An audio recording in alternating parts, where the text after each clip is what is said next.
Hi everyone, welcome back to Numinosophy Academy. I'm Lewis. Today I'm back on the Saints Unscripted YouTube channel in order to respond to their video on feminism. So here's the thing. As an outsider, as someone who has never been a member of the LDS Church, I think it is very easy to fall into the role of the adversary, to see my part as the one who takes the opposing point of view to whatever the church represents. And I think that's a problem. It's a problem because it plays into this sharp duality, this black and white way of thinking, which is very indicative of Mormon culture generally, both for members of the LDS Church and people that are post-Mormon. So, people that are in the church, love the church, perceive it as the church that teaches true doctrine, or people that have left the church that are ex-Mormon, that are anti-Mormon, perceive the church as destructive, as a cult, as the antithesis of everything they now want to live. And on one level, there's nothing wrong with that. It's certainly part of the kind of healing process to see what came before as the enemy.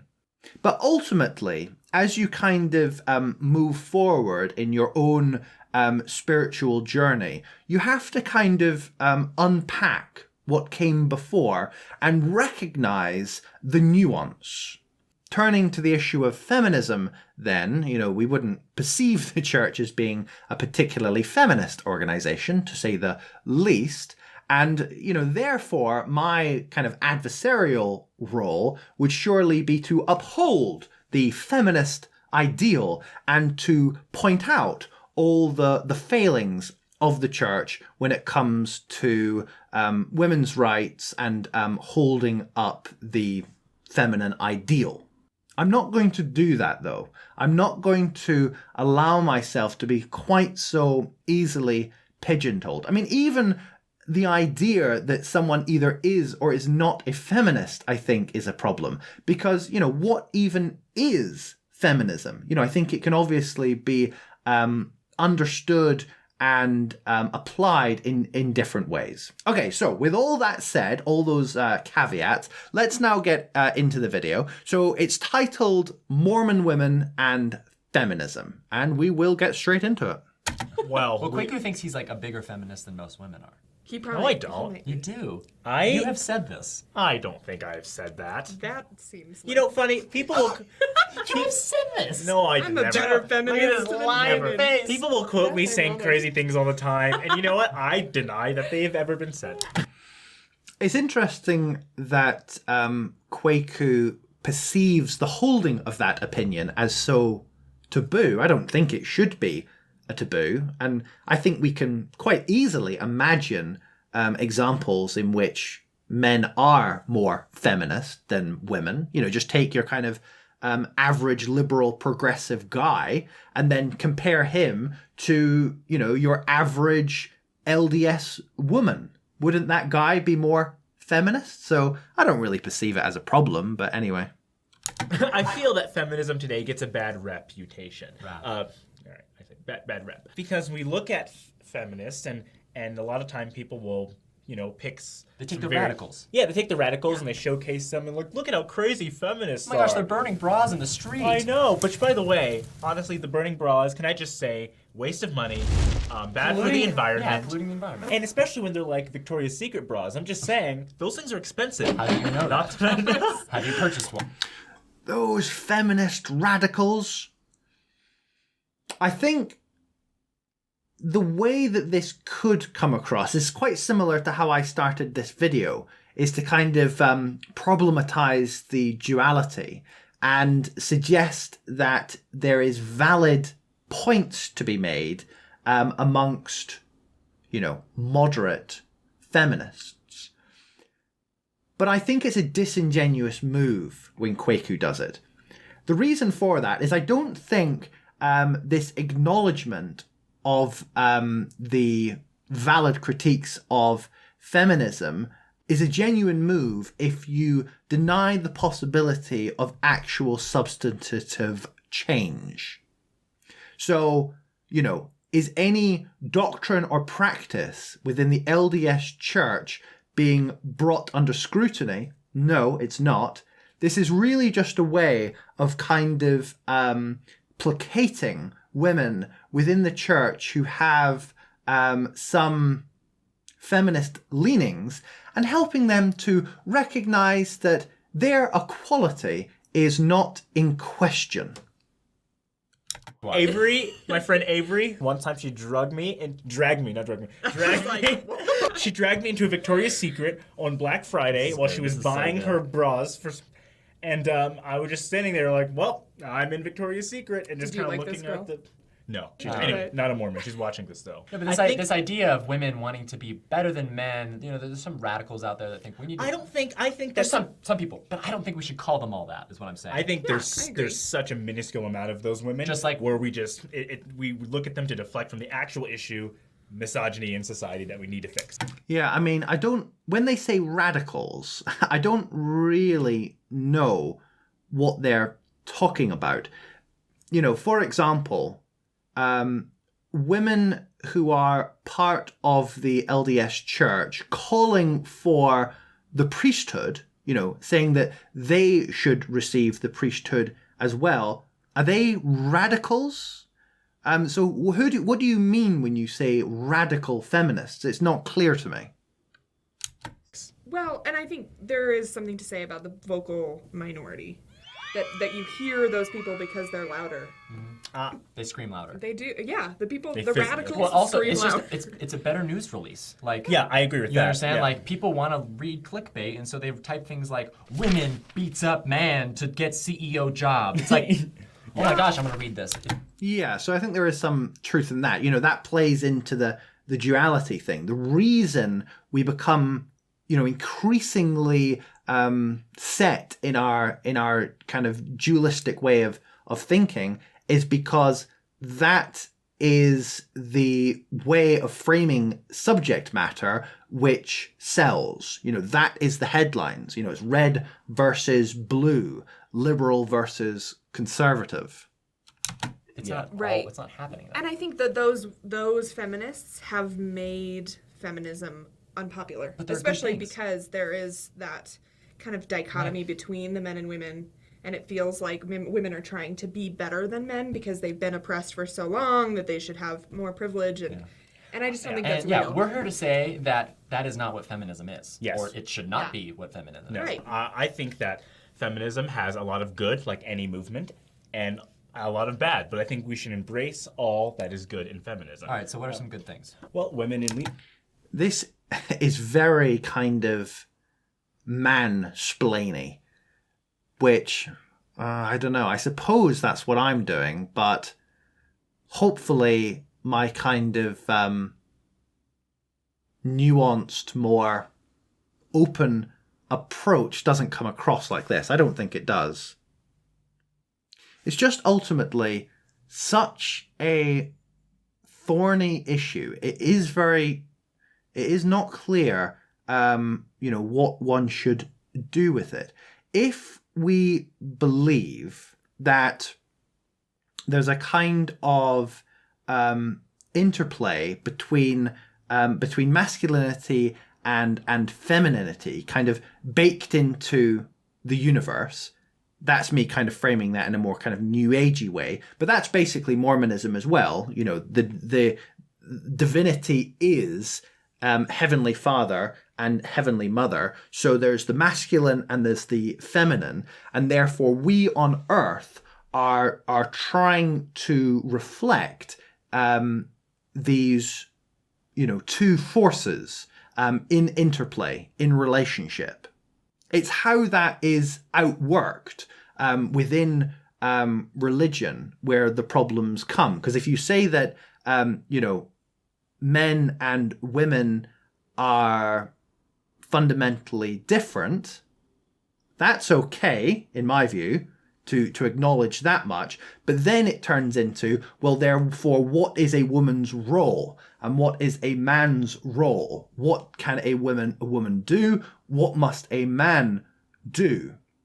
And it's difficult because I think there is some truth in those kind of delineations. You know, the stereotypes are stereotypes for a reason. You know, men being inclined to leadership, men being inclined to being the head, to being the man, to prowess, and female, the feminine, inclined to caregiving, compassion, listening.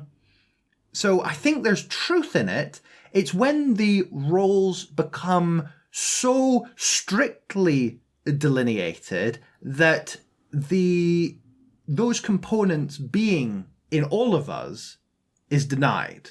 You know, the man can care, the woman can lead.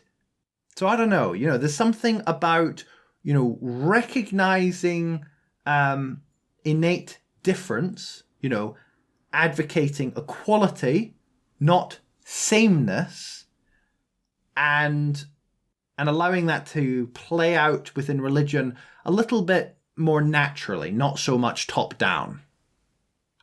Leadership. Even in the church, we have female leaders. We have the Relief Society. We have the General Auxiliaries, I believe they're called. And that's important. I think that it's so cool how our church, in the beginning of the Restoration, we had female preachers. You know, we had Emma Smith preaching to congregations of men, which was unheard of at the time. That was totally an wrong. extremely progressive view Yes. in the 1800s. Yeah. You know, it's just another really cool thing that we know that God wants women to be delivering messages just the way he has men deliver these messages. So again, that's very disingenuous, because if you want to affirm the, you know, leadership potential of women, then, you know, why would you deny them the most central leadership role within the church? You know, the priesthood, and, you know, all the positions of hierarchy going up from there. You know, to say that, oh, they've got this small organization that they can lead, or, you know, they can be in business, or they can own their own companies. You know, it's denying their, you know, potential within the religious organization. You know, it's difficult to not acknowledge this kind of masculine feminine interplay within the universe, and not allowing that to shape the structure of the church. So I recognize the problem. You know, I think you do kind of move into the slippery slope, you know, type territory. If you start to soften on the structures of the church, you know, open the priesthood up to women, then, you know, you do have this kind of trajectory towards kind of a kind of anything goes liberalism. You need to kind of draw the line somewhere. I don't know. It's difficult. You know, I, of course, would want to affirm LDS female priesthood, but, you know, is there a cost involved in that? I can't imagine that there's not, which I recognize is not a very progressive thing for me to say. Well, and I think it's cool because I think there's more than just women within the church structure, like within, you know, Relief Society and things like that, because there are women that are running organizations in the church, like Deseret Book is run by Sherry Dew and things like that. And so the church is giving people more opportunities than just having callings, which are important and really good. Yeah. But also there is business leadership and things like that the church is not acknowledges as important, or writing the biographies for prophets and things like that. Another great thing about feminism, I think, you know, as we all know, sexual immorality is a huge thing. It has been since the creation of man. And from my own experience, that there's a very prominent issue regarding sexualization, objectification, and sexual assault. Yeah, and so I think this idea of the feminist movement wanting to make the world more aware of human trafficking, make the world more aware of, making the female body a sexual object. I think it hasn't been as aware. The world hasn't been as aware of this concept until quite recently. And so the church has a really, great push to make sure that women, first and foremost, are treated as equals in terms of their own sexuality.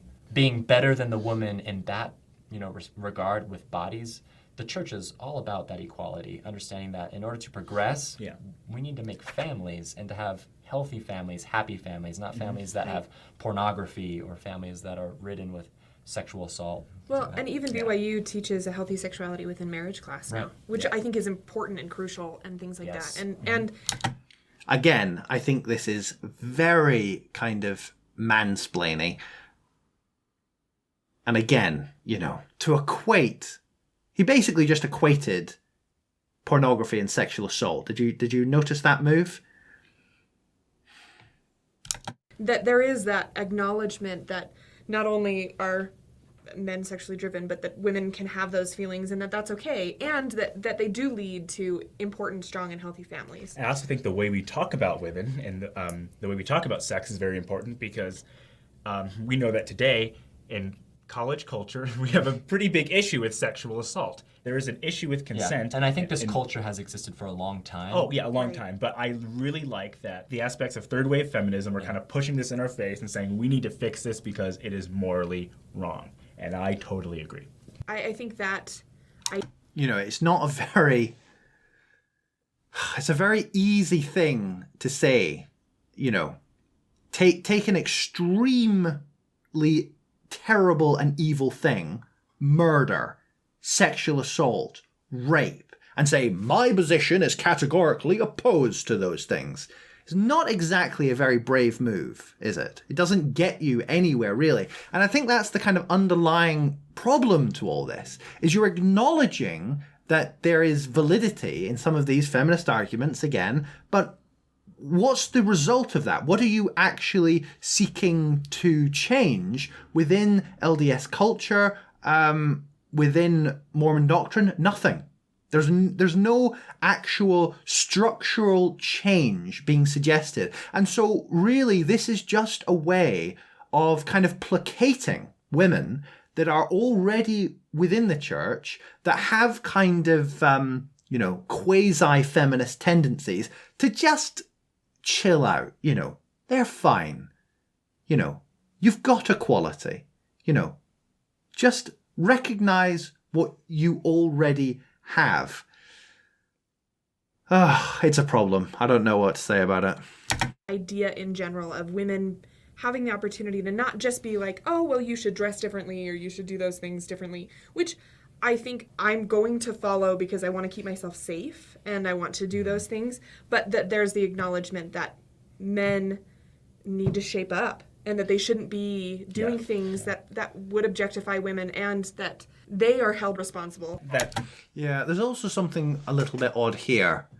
How can I put it? There's this desire to not objectify women, and yet there's very strong, cultural norms about the way women should dress. They should dress modestly, because it might lead the men to lust, but that's not really a woman's responsibility. Men should be able to control their own sexual impulses, but that doesn't change the fact that that is the cultural norm. And of course, she's going to continue to uphold that cultural norm. Why? Well, I guess it's not really clear why anymore.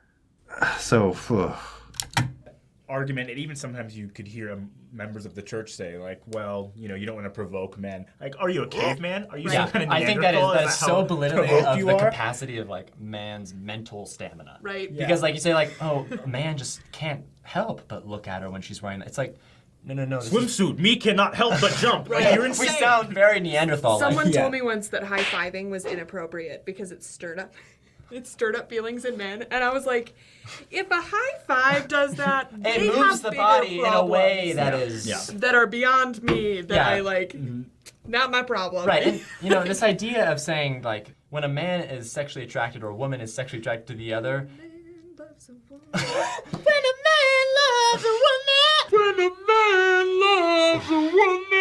Yeah, he knows it. And so this idea of like saying, well, men are like just they cannot bridle their passions like women can. Oof. I don't believe that. I Right. just don't believe that. Right. It makes me upset because it belittles one than the other. And so this idea of, you know, this is kind of a slightly different topic, but saying that someone has a different physical trait, you know, I'm not saying that men are built to be more desirous of sexual activity, but I'm saying men have different physical traits as women have different physical traits. And so if we were talking about motherhood, for example, if a woman were to say, I don't want to be a mother because I think being in the workforce is more important, or it's just a higher level in society, there are some women that can't even have children. And so does that make them second-class citizens in their eyes? Yes. I think within the LDS church culture, if you are a woman that can't have children, you are just automatically a second-class citizen.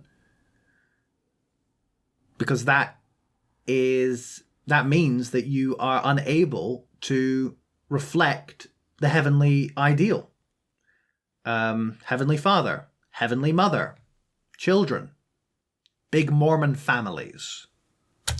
So that kind of also frustrates me. When And also, I'd like to add on, you know, just the idea that women can bridle their sexual passions isn't true. If you've ever watched a Nicki Minaj music video, you would know Oh that. gosh. She's not Doesn't going to watch represent this all show. It's women. fine. I do think, though, there is an interesting idea. I just had a baby 3 weeks ago. Yeah. And there's an interesting concept of, I caught myself saying a couple weeks ago, like, I'm just a mom, and because I'm a stay-at-home mother, and I was like so mad at myself immediately because I was like, that's what every woman is fighting against, because being just a mom is so much more than that. But I do think that there is that idea that you have to choose, both you have to choose one or the other, but also that there is a better choice. And women that are stay-at-home mothers feel that there's a better choice and that it's staying home, or that there's that kind of imbalance there where people think Okay, I'm not sure that really made a lot of sense, but it's one of the ideals or nice things really about traditionalism is that this internal conflict that, you know, women go through trying to come to terms with what they should be doing is taken away, because their role within society is already established. It's already set out. I'm not saying that is a good thing or a bad thing, but you know, it must be recognized that is just one of the benefits of traditionalism.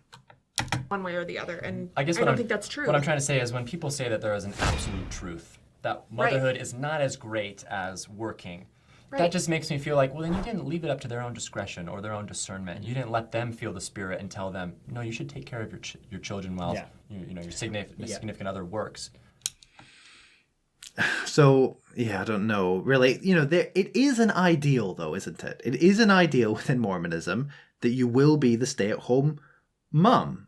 And I understand their kind of impulse to not judge, but, you know, is it really that genuine if you're kind of creating a cultural expectation that they will discern from the Lord for themselves the ultimate truth that really they should be at home, but that's for them to work out by themselves? I think also that as members of the church, and maybe this might just be like a Utah thing, but I think we can be more encouraging of women who may not have families, who are just in the workforce. Right. Because, you know, I think that's fine. I think that we're seen as sometimes this group of people where the women don't work, they just stay home and bake cookies all day, and they just pop out babies just every single day. But we have women in the workforce, and women in the workforce is an amazing thing, and we should be nurturing that. Yeah, in order to have female leaders, this has to exist. There have to be women in the workforce, and if they want to do that, I think that's okay. So bottom line here with feminism is that I personally believe that the kingdom of God is going to be built by men and women, and that it is God's will for women to be leaders in society. I believe that. And men need to be far better allies.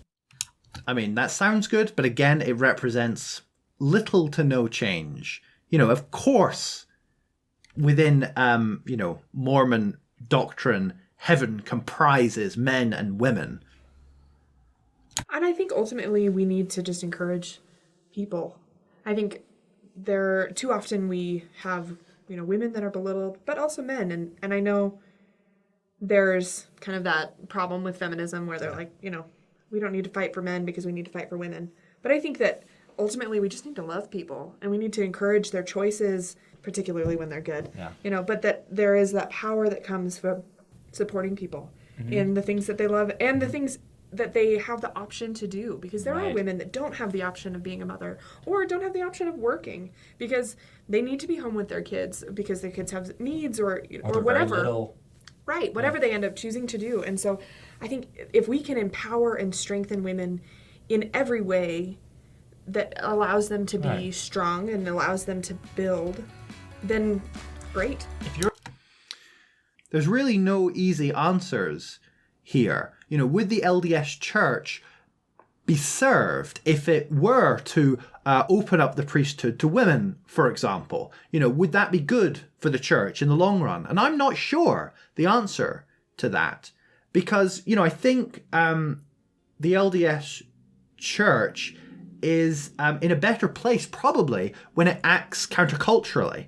And so, if it can continue to maintain its more traditional delineation of the sexes, then, that would probably be of benefit to the LDS Church, because being countercultural is of benefit. And then it's not up to the individual as to whether, what doctrine they will live by and which they will not live by. It's up to the individual as to whether they will continue to be part of that church or not. Because, of course, they don't have to live by these precepts, right? They don't have to live by the truth of the LDS Church. They can choose to leave.